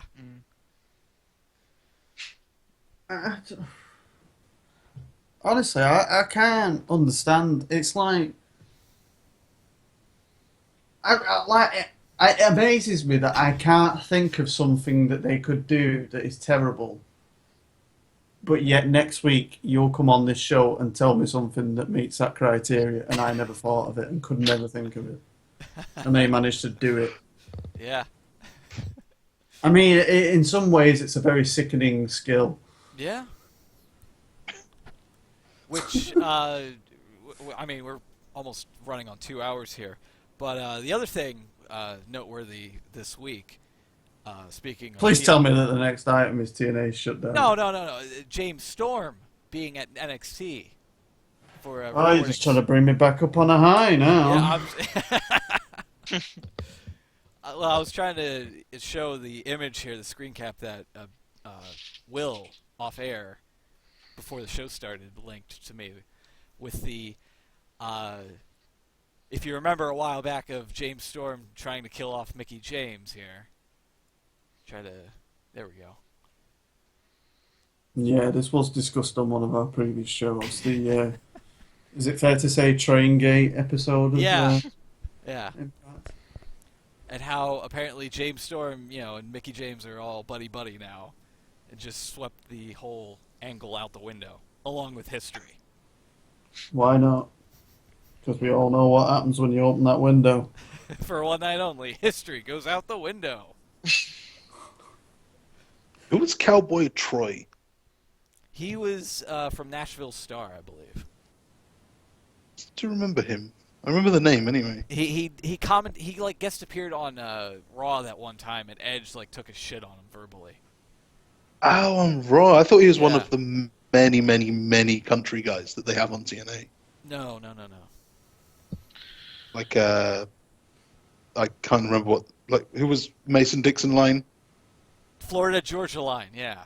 Right, yeah. And who were the other ones? I don't know. I think Montgomery Gentry, that was the other one. Oh, yeah. What about Trevor Murdoch? And Trevor Murdoch. Yeah. Thingy Holiday, what was he called? I remember cheering my head off at WrestleMania 22 for Trevor Murdoch. Why? Because I just thought it would be fun. And I actually did get a laugh because he was in the Battle Royal before the show started on the pre-show thing. Before pre-shows existed. And she's like, come on, Trevor Murdoch! That's my guy. And people got behind it. That was when Mark Henry came out and someone in the very quiet audience at one extremely appropriate time just shouted sexual chocolate. He gets that every week. But I think that was where it kind of started because that was the first time I'd ever heard it and it was hilarious. Just going back to James Storm, innit? Oh, sweet lord. It kind of goes back to what we were saying before about NXT being for sort of a different audience. I noticed obviously they called him James Storm, so that was kind of... I don't know how long for, though. This is a weird thing with NXT. Yeah. They'll call the guy his old name until they sign him, and then they have to change it. So they kept Johnny Gargano and Tommaso Ciampa. They were allowed to keep their names. Johnny Gargano and Tomato Chomper. I think you'll be on a similar deal to Samoa Joe. Well, I thought it was interesting in the article on the site. They don't reference TNA, but they call him a former heavyweight champion. Yeah. Well, hey-ho. I think it's good that he's in NXT. Though. All of his graphics and stuff, from where I can see in the photos, have got Cowboy James Storm on them. Yeah. So. I mean, they're in Florida. I mean, how hard could it be? Just be like, hey, can you give us his graphics? Oh, no, that's TNA. Can't even spell people's names right, for God's sake. Yeah, it's true. You're called Cowboy, right? No. Oh, okay. Even that skull thing looks kind of similar to the logo he had in TNA. Yeah, he had the same... there was a backstage photo taken of him at NXT or whatever, and he still had the JS insignia on his trunks. Yeah, he does on that picture that you've got on the stream now. I was going to say, yeah, he had the cowbell as well, didn't he? Yep. Mm-hmm. Yeah. So he's just exactly the same character. Which is great. That's exactly what I want. Yeah, that's exactly what they did with Samoa Joe. It's what people know him as. So, yeah, go for it. Don't make any difference. It won't make any difference anyway, because TNA goes out of business in 2019 when the tape library runs out. So you want to put this up on the stream? Just a funny reply to that tweet that actually you've got up there. Yeah, hold on one sec here. It isn't Josh Matthews saying... Oh, God. that would be funny if it was. It's funny how they reference him as... oh, God. We're all thinking it. I just saw what you linked me here, yeah. I like the reactions of everyone else. Like, there's the guy with the mustache who just rolls his eyes. Yeah, And then there's the Atlas the security guy behind Dixie at the end who doesn't care at all. Yeah. Yeah, the Atlas security guard. You have Rhino spotted having a tantrum, and you have the black guy in the back just like, whatever. I'm getting paid for this, right? No, you're not. That's pretty great. Oh my god, it's just started loading now. Oh my god. You know, like when GIFs don't load properly and they like go really fast and then go really slow. Yeah. And then freeze. That's what mine did at the most inappropriate time. What was the most inappropriate time? When it zoomed right in on Dixie's face. According to some of the dead sheets, apparently James Storm hasn't signed the deal yet. Really? Yeah. Huh. Yeah. Didn't they say that with Samoa Joe and then it was... Did they? Possibly. I don't know. Well, he hadn't. Yeah, he didn't for a little while. And then he was going to show up on ROH TV, so they had to sign him really quickly. Yeah. They'll do it. It'll be the same kind of thing. They will. They'll do it, and then he'll have to change his name. I bet they don't. I bet they keep him as James Storm. I hope they do. But I can't see them. They've already gone to all the effort of using that graphic and making all that ready. What would they call That's not a... They'd call him... Jimmy Hurricane. Yeah, exactly. Tornado Jimmy. And then they'd have to change that next time there actually is a tornado somewhere. Jimmy Thunder. Jimmy Thunder. Oh. Jimmy, don't call me Thursday Thunder. Yeah. Yeah, exactly. Should team up with Johnny Nitro. Yeah, Johnny, Yeah. don't call me Monday Nitro. Oh my god. Also, apparently TNA has canceled their live events scheduled in the towards the end of October. They've cancelled the live ones because in them ones they actually had EC3 defend the championship. But they didn't want to fuck around. Just gonna put a tape on. So yeah, they're going to put a tape on and Matt Hardy wrestling from about 6 months ago, but without the championship because he's had to relinquish it. So But don't worry, because they're going to record a new episode where Gail Kim will be the World Heavyweight Champion, and then that will happen in about 6 months at Slammiversary. So in the ring, it's just like a plasma TV directed at all four sides of the ring. Yeah, and then to rile the crowd up, they'll have Earl Hebner walking around asking for blowjobs. Anyway, well, I think we should end this. If only we could have finished it like 3 sentences ago. Yeah, I can't believe I went down that road. This is your fault. I cannot believe that he said that, and I cannot believe that you brought it up. Or him. Oh, God. Anyway, let's end this madness. Is there anything else we need to talk about or want to talk about that isn't TNA related, Smoot? 1 sec. Here I have a GIF here on the stream, but other than that, might as well do the outro here for us. And I'll play a soundbite. Before we go, actually, sorry. Yeah. Small mention. It would have been Eddie Guerrero's birthday today. Oh. That's true. He would have been, what, 47? 48? Yeah. Really? Yeah. Yeah. Oh, son.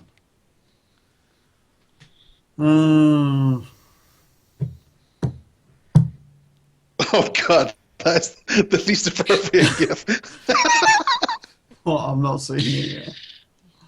Sorry. What have you put up? That was prompt for when Beans was mentioning about the. Wait a minute. What is about to appear on my stream? You'll see. No, can you edit this immediately before it Nope. comes to my... Nope. Oh, for God's sake, what's going to happen? Nope. What is going to happen? I don't know. I don't like it because of the way Chuck's reacted. Will it come up? Oh, no. Sweet Lord. Oh, for God's sake. There it is. Yeah, that's That's something. Do you know what? I'm not even going to ask. I'm not even going to ask what the hell's going on or why or what. I have no idea. Is he actually got a blindfold on, or is he wearing shades there? He's wearing the Bret Hart sunglasses. Oh, for God's sake, he is, yes, because he's a knob. He's a knob. Just remember, he did this in Manchester. He played off it, walking around. Yeah, just make a living out of it now, Earl. Yeah, Bret's there in fucking WWE doing interviews going, yeah, I made peace with everyone and Earl just did his job and then I'll turn over to TNA or go to a live event and see him doing crotch chops wearing Bret's glasses. Yeah, he's really moved on, making a freaking living out of it. So. Have I got shirts made up for him now? Do what now? Don't they sell a shirt with something on? Yeah, I screwed Bret. Yeah, damn right I did, on the back. It's just poor taste. It's just like, don't. Yeah. Well, then again, this is coming from a referee who's put a message on Twitter telling someone that you should get a blow, Jay. I mean, that's good integrity for a company, isn't it? Damn right he did.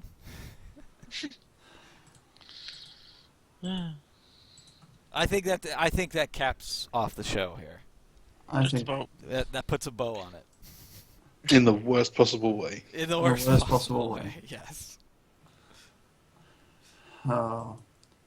And you remember me saying about my laptop completely screwing me over? Yeah. It's doing it right now because it's playing a video that I can hardly hear you.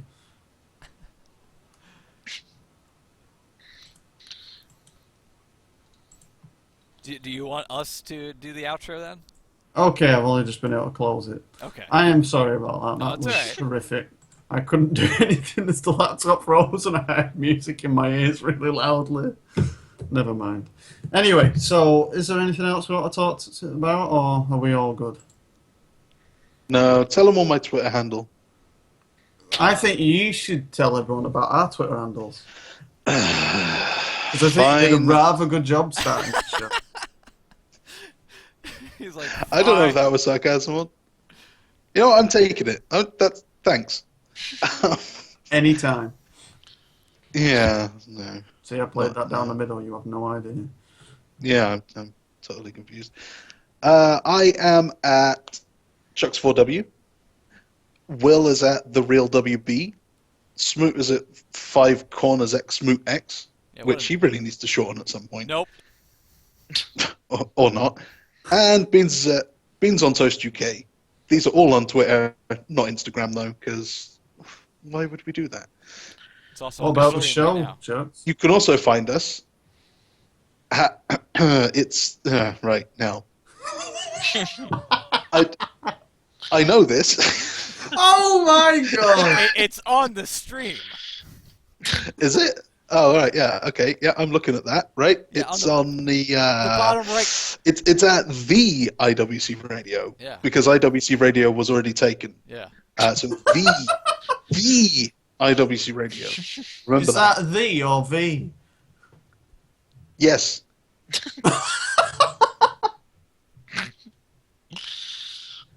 Wow. So follow all of those and tweet us some stuff because yeah. we like getting your stuff. Also, this was. And you like getting some stuff. Do you not? Yeah, but I'd like to see when interaction comes from certain members of the team. What's he on about now? Or certain promotion of said show. Are you saying that Will should get our website ready? Are you having a go? No, I wasn't. Are you saying Will should put us on the front page of our website? Of our own website? Yeah. No, I wasn't. Pretty sure that's what you're saying. That's out of order. Yeah. No, I'm just going to end this because it's getting terrible. Before we go, I think we should take a couple of minutes just to laugh at Manchester United. Yeah. I'll take a few more minutes. Well, there you go. I think Chux has already fulfilled his quota. Sorry, Beans. Just to update everyone, good news for Smoot, because his team, Southampton, beat Chelsea last week, 3-1. Yeah, what result that was. Yeah. Yeah, so you beat the champions, Smoot, last week. Hey! 3-1. Congrats to them. Yeah, that was the only interesting thing that happened last week, apart from Liverpool firing the manager. Well, so it doesn't matter now because we've got Klopp, so you're all going down. You got what, Flop? Would he call himself the normal one? The normal one. He is quite good, actually. I quite like him. Yeah.